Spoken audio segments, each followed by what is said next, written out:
ખેડૂત ભાઈઓ,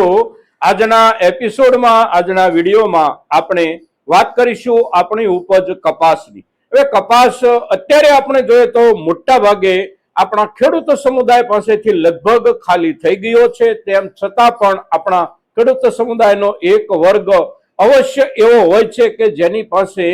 કાયમ કપાસ સંગ્રહાયેલો હોય છે અને એ સંગ્રહાયેલો કપાસ મોટા ભાગે એપ્રિલ કે મે મહિનામાં જ વેચાતો હોય છે અને આ પ્રમાણે સંગ્રહિત રાખનારો એક ખેડૂત સમુદાય આપણો જે કોઈ છે એ ખેડૂત સમુદાય મોટા ભાગે નિયમિત દર વર્ષે સંગ્રહિત રાખતો જ હોય છે અને એવો જે ખેડૂત સમુદાય છે એ ખેડૂત સમુદાયને ક્યારેક લાભ થાય છે તો ક્યારેક લાભ નથી પણ થતો। પણ આ વર્ષમાં એકંદર હવે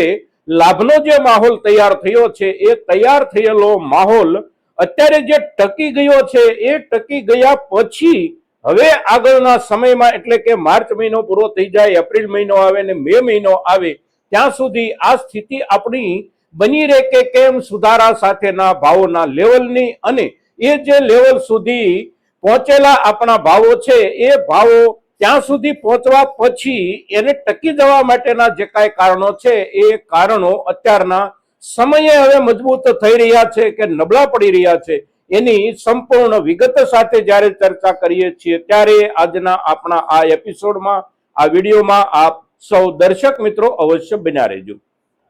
નમસ્કાર ખેડૂત મિત્રો, જય કિસાન, જય ભારત। ખેડૂત ભાઈઓ, આપણે કપાસ પર જે કાંઈ ચર્ચા કરી એને 5 દિવસ વીતી ગયા છે અને વીતેલા 5 દિવસ પૈકી આપણે જોઈએ તો લગભગ 3 દિવસ રજાઓના ગયા છે, 2 દિવસ કે 1 દિવસ કોઈ જગ્યાએ બજાર ચાલ્યું હોય આવી સ્થિતિ છે અને એનું જે કારણ છે એ કારણ એટલે ધાર્મિક તહેવારો ઉપરાંત માર્ચ એન્ડિંગ ને લઈને મોટા ભાગના માર્કેટિંગ યાર્ડો રજા પર છે। તેમ છતાં પણ આપણે ત્યાં જેમ દરેકે દરેક ઉપજના વેપારો સીધે સીધા ખેડૂત અને વેપારીઓની વચ્ચે કાયમ માટે થતા રહેતા હોય છે એ જ સિસ્ટમ એ જ પદ્ધતિ આપણા કપાસની ઉપજમાં પણ છે અને ગામડે બેઠા જે કાંઈ વેપારો ચાલે છે એ વેપારો અવિરત ચાલી રહ્યા છે અને આજે આપણે ભાવોના લેવલની જે કાંઈ વાત કરીશું સૌ પહેલા એ ભાવોના લેવલ એટલે એકંદર કોઈ પણ માર્કેટિંગ યાર્ડના ભાવોના લેવલ નથી પણ ગામડે બેઠા જે કાંઈ વેપારો થઈ રહ્યા છે એ વેપારોને ધ્યાનમાં રાખી અને ભાવોના લેવલ પર ચર્ચા કર્યા પછી આપણે આગળના જે કાંઈ મુદ્દાઓ ચર્ચવા જોગ છે એ મુદ્દાઓ ઉપર ચર્ચા કરીશું। પણ વર્તમાન ભાવ તરફ નજર નાખીએ તો આજે તારીખ છે 29 માર્ચ 2026 અને વાર છે રવિવાર। અમસ્તા પણ રવિવારના દિવસે માર્કેટિંગ યાર્ડો બંધ હોય પણ અત્યારે જે માર્કેટિંગ યાર્ડો બંધ છે એ સંપૂર્ણપણે માર્ચ એન્ડિંગની રજાઓના હિસાબે બંધ છે અને તેથી માર્કેટિંગ યાર્ડોના ભાવો લગભગ છેલ્લા 2 કે 3 દિવસથી આપણને કોઈ પણ બાજુથી જાણવા ન મળ્યા હોય પણ રોજે રોજ આપણા જે કપાસના વેપારો થઈ રહ્યા છે એ વેપારો ગામડે બેઠા જે ભાવથી આપણા ખેડૂતો કપાસ વેચી રહ્યા છે એમાં લગભગ 1500 રૂપિયાથી શરૂ થાય અને સારામાં સારી ક્વોલિટી, બેસ્ટ ક્વોલિટી કે એક્સ્ટ્રા સુપર બેસ્ટ ક્વોલિટી એટલે 1650, 1660 કે 1670, 75 રૂપિયા સુધીના પણ વેપારો થઈ રહ્યા છે અને અત્યારના ભાવના લેવલને આપણે 15 દિવસ પહેલાના ભાવના લેવલની સાથે સરખાવીએ તો અવશ્ય 70-75 રૂપિયા અને બેસ્ટ ક્વોલિટીમાં 100 રૂપિયા સુધીનો ભાવોમાં સુધારો બન્યો છે। હવે ભાવોમાં બનેલા સુધારાની સાથે જે મુદ્દાઓને જે કારણો જોડાયેલા હતા એની ચર્ચા આપણે પાછળના એપિસોડમાં કરી ગયા છીએ અને આજે જે કાંઈ ચર્ચા કરીએ છીએ એ ચર્ચા એટલે એ કારણો જે હતા એ કારણો હવે કેટલો સમય ટકી રહે અને સાથે સાથે એ વિશેષ મજબૂત થાય કે આવનારા દિવસોમાં થોડા દુબળા પડે, શું થઈ શકે? કારણ કે એ જે કારણો છે એ કારણો ટકી રહે તો ભાવ ટકી રહે, મજબૂત થાય તો ભાવોમાં વિશેષ સુધારો થાય અને નબળા પડે તો આપણા ભાવોમાં ફરી પાછો આપણને ઘસારો જોવા મળી શકે છે। એટલે સૌથી પહેલા કારણો જે છે એ જોઈ લઈએ તો એક મુદ્દો અવશ્ય આપણે ધ્યાનમાં રાખવાનો છે કે કપાસનું આપણું જે કાંઈ રૂ તૈયાર થાય છે આપણા દેશમાં એ રૂ દુનિયાના કોઈ દેશમાં મોટા પાયે નિકાસ શરૂ થઈ ગઈ છે આવું કશું નથી। ચાઇના આપણી પાસેથી બહુ મોંઘા ભાવે રૂ ખરીદતું હોય અથવા તો બહુ મોંઘા ભાવે યાન ખરીદતું હોય અને બહુ મોટા જથ્થામાં ખરીદવા માંડ્યું હોય આવી કોઈ પરિસ્થિતિ નથી। ચાઇના જે કાંઈ યાન આપણી પાસેથી પાછળના સમયમાં ખરીદતું હતું એમાં એને થોડો ઘણો વધારો કર્યો છે અને એમને ત્યાં થોડા ઊંચા ભાવ છે એટલે એમના ભાવની સરખામણીમાં એની કમ્પેરિઝનમાં આપણા ત્યાંથી ખરીદાતા યાનના જથ્થા પર થોડો ભાવ વધારો એ અત્યારના સમયમાં અવશ્ય ચૂકવી રહ્યા છે, પણ એની અસર આપણા અત્યારના વધેલા કપાસના ભાવ ઉપર બહુ મોટી નથી. સામાન્ય રૂપમાં એનો આધાર અવશ્ય છે, પણ આપણા સુધારાની સાથે જોડાયેલું સૌથી અગત્યનું કારણ એટલે અત્યારે જે શરૂ થયેલું યુદ્ધ છે એ યુદ્ધ અને યુદ્ધના કારણે આપણને જેટલી ઉપજોમાં અત્યારે નુકસાની જઈ રહી હોય એની સામે જે ઉપજોમાં આપણને થોડો ઘણો લાભ થઈ રહ્યો હોય ભાવના કારણે એ ઉપજો પૈકીની એક ઉપજ એટલે આપણી કપાસની ઉપજ. હવે લાભ થવાનું કારણ એટલે બિલકુલ સીધું અને સ્પષ્ટ કારણ છે, કોઈ પણ પ્રકારનું અટપટું કારણ એ નથી. સીધું અને સ્પષ્ટ કારણ એટલે આપણા દેશની અંદર સસ્તું રૂ દુનિયામાં જ્યાં ક્યાંયથી પણ આવી જતું હતું અને એકંદર ઘણા મોટા જથ્થામાં જે કાંઈ આવતું હતું એ આવતું રૂ મોંઘું પડી રહ્યું છે. એની સામે આપણા પોતાના કપાસનું જે કાંઈ રૂ આપણા દેશમાં સંચિત સંગ્રહિત જથ્થામાં પડ્યું છે, આ રૂ ભાવના હિસાબથી બજારમાં એકંદર મોંઘું હવે નથી દેખાતું અને એ મોંઘું જ્યારે નથી દેખાતું ત્યારે એના તરફ ખરીદી થોડી વધી છે અને એ વધેલી ખરીદી એટલે આપણી જીનિંગ ફેક્ટરીઓ જે કાંઈ હોય આ જીનિંગ ફેક્ટરીઓને પોતાની પાસેના જથ્થાના નિકાલ પછી હજી આગામી સમયમાં થોડા સારા ભાવ સાથે નિકાલ વેપારો બન્યા રહે એવી અપેક્ષા જે બેઠી છે એ અપેક્ષા એટલે આપણા કપાસના ભાવમાં સુધારાની શરૂઆત અને સુધારાનું અત્યાર સુધી ટકી જવું. હવે આપણા દેશમાં રૂ જ્યાં ક્યાંયથી આયાત થતું હતું એ આયાત થતા રૂના દરિયાઈ રસ્તાઓ જે કાંઈ છે એમાંથી એકેય રસ્તો આ યુદ્ધના કારણે અસલામત નથી બન્યું. યુદ્ધ જ્યાં ચાલી રહ્યું છે એ વિસ્તાર જે છે એ વિસ્તાર જે દરિયાઈ માર્ગો પર પોતાની પકડ જમાવી શકતો હોય કે જે દરિયાઈ માર્ગો પર પોતાનો પ્રભાવ ઉભો કરી અને દરિયાઈ અવર જવર રોકી શકતો હોય એવા જે કાંઈ દરિયાઈ માર્ગો છે એ દરિયાઈ માર્ગોથી ક્યાંયથી આપણા દેશમાં રૂ નથી આવતું. રૂ જે આવે છે એ અમેરિકાથી આવતું હોય કે બ્રાઝિલથી આવતું હોય તો એ સીધે સીધું એટલાન્ટિક મહાસાગર પછી હિન્દ મહાસાગરમાં દાખલ થાય છે. સાથે સાથે ઓસ્ટ્રેલિયાથી જે રૂ આપણે ત્યાં આવતું હોય કે રૂ સિવાયની કોઈ પણ ઉપજ આવતી હોય તો ઓસ્ટ્રેલિયાથી ભારતનો દરિયાઈ માર્ગ એટલે સંપૂર્ણ સલામત દરિયાઈ માર્ગ, કારણ કે એ દરિયાઈ માર્ગ એટલે માત્ર એક દરિયો અને એ દરિયો એટલે આપણો હિન્દ મહાસાગર અને આપણો હિન્દ મહાસાગર યુદ્ધની કોઈ પણ પ્રકારની જોખમી અસરથી સંપૂર્ણપણે મુક્ત છે. પણ અત્યારે ભાવોમાં જે વધારો થઈ રહ્યો છે એ વધારો થઈ રહ્યો છે ટ્રાન્સપોર્ટેશનના ખર્ચમાં. ડીઝલ અને પેટ્રોલ જે કાંઈ મોંઘા થઈ રહ્યા છે એ મોંઘા થતા જતા ઉર્જા સોર્સની અસર ટ્રાન્સપોર્ટેશન ખર્ચ ઉપર બહુ મોટી પડવાની શરૂઆત થઈ ગઈ હતી અને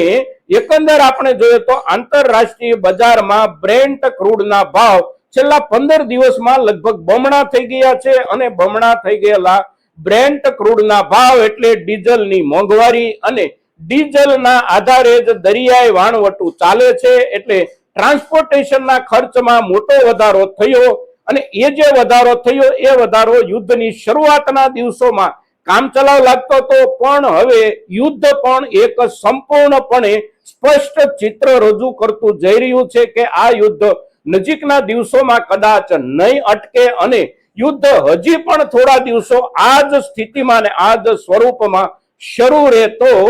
બ્રેન્ટ ક્રૂડના ભાવોમાં આનાથી પણ મોટો વધારો થઈ શકે છે અને તેથી ટ્રાન્સપોર્ટેશન કોસ્ટ ખૂબ ઊંચે જઈ શકે છે. એટલે એક મુદ્દો ટ્રાન્સપોર્ટેશન કોસ્ટનો અને બીજો મુદ્દો જે છે એ છે વીમા પ્રીમિયમનો. દરિયાઈ માર્ગો જે કાંઈ જોખમી બન્યા છે એ જોખમી બનેલા દરિયાઈ માર્ગોનો વિસ્તાર બહુ નાનો છે અને 2 થી 3 દરિયાઈ માર્ગો જ જોખમી બન્યા હોવા છતાં પણ વૈશ્વિક દરિયાઈ માર્ગો જે કાંઈ છે એ દરેકે દરેક દરિયાઈ માર્ગોની દરિયાઈ હેરફેરના વીમા પ્રીમિયમમાં અવશ્ય મોટા પાયે વધારો થયો છે. સાથે સાથે બ્રેન્ટ ક્રૂડના ભાવ વધારાની અસર માત્ર દરિયાઈ ટ્રાન્સપોર્ટેશન ઉપર થાય છે એવું નથી. બંદરગાહો ઉપર જે કાંઈ કામગીરી થતી હોય એમાં પણ ડીઝલનો મોટા પાયે વપરાશ થતો હોય છે અને તેથી બંદરગાહો ઉપર લોડિંગ અને અનલોડિંગના ખર્ચમાં પણ મોટા પાયે વધારો થઈ ગયો છે અને એ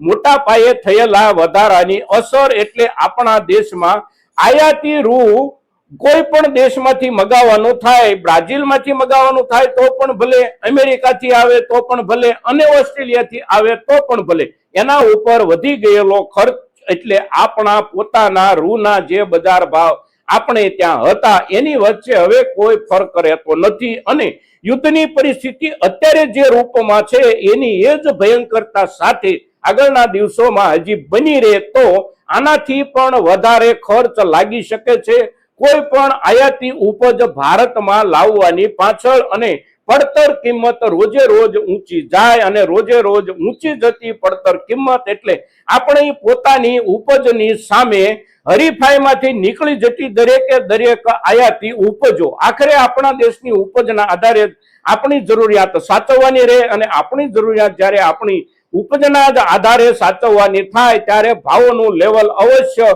બનવાની પૂરેપૂરી સંભાવના દરેક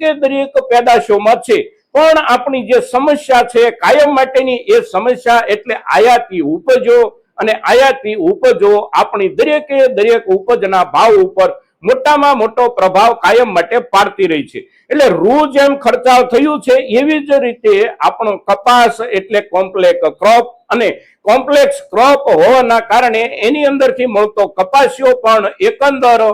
કપાસના બજાર ભાવને મોટો આધાર આપે છે અને કપાસિયાના ભાવોમાં પણ થોડો ઘણો વધારો પાછળના દિવસોમાં થયો હોય ઉપરાંત હજી આવનારા દિવસોમાં વધારો થવાની સંભાવના જે બને છે એ સંભાવના એટલે આપણા દેશમાં ખાદ્ય તેલ જે કાંઈ આયાત થાય છે એ ખાદ્ય તેલના આયાતના ખર્ચમાં પણ મોટો જબરો વધારો થઈ રહ્યો છે આ જ મુદ્દાઓના કારણે એટલે કે ટ્રાન્સપોર્ટેશન અને વીમા પ્રીમિયમના વધેલા ખર્ચના કારણે આપણા દેશની અંદર ખાદ્ય તેલ જે કાંઈ આપણે ખાઈએ છીએ વર્ષ દરમિયાન એ ખાદ્ય તેલ આપણા તેલીબિયાં જે કાંઈ આપણે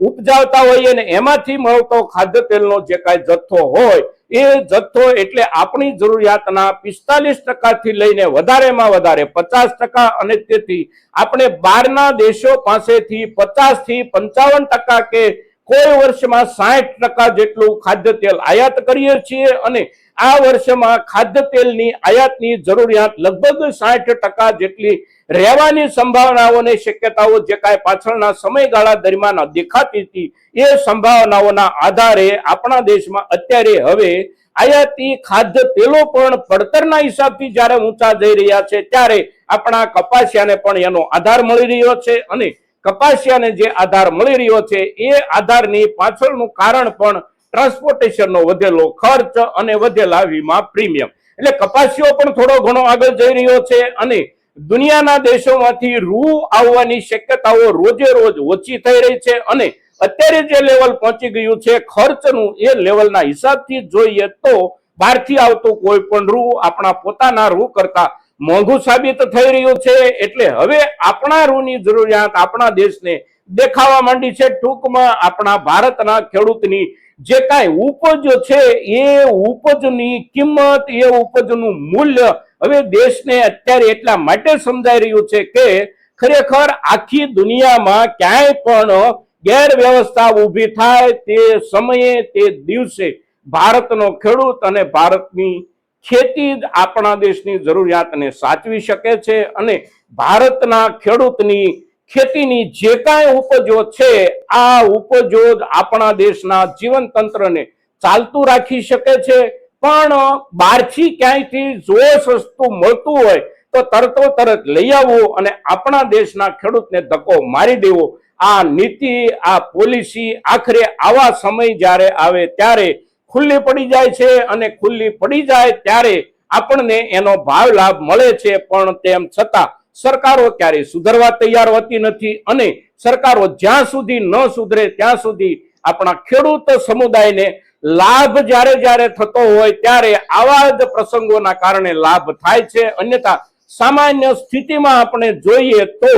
આપણા લાભની દિશામાં કોઈ વિચારે અને આપણા લાભની દિશામાં વિચારી અને એના પરિણામ રૂપે આપણને ભાવોમાં સુધારો મળે આવું નથી બનતું. પણ ભાવોમાં અત્યારે મળી રહેલો સુધારો એટલે સળગી રહેલી દુનિયા અને સળગતી દુનિયા પછી ભારતની જરૂરિયાતના વિકલ્પો જ્યારે બધા બંધ થઈ જાય છે ત્યારે આપણી ઉપજના ભાવોમાં આવો સુધારો બને છે મિત્રો. અને યુદ્ધની પરિસ્થિતિ અત્યારે જે રૂપમાં રોજે રોજ ભયંકર થઈ રહી છે એના આધારે આપણે જોઈએ, સમજીએ અને એક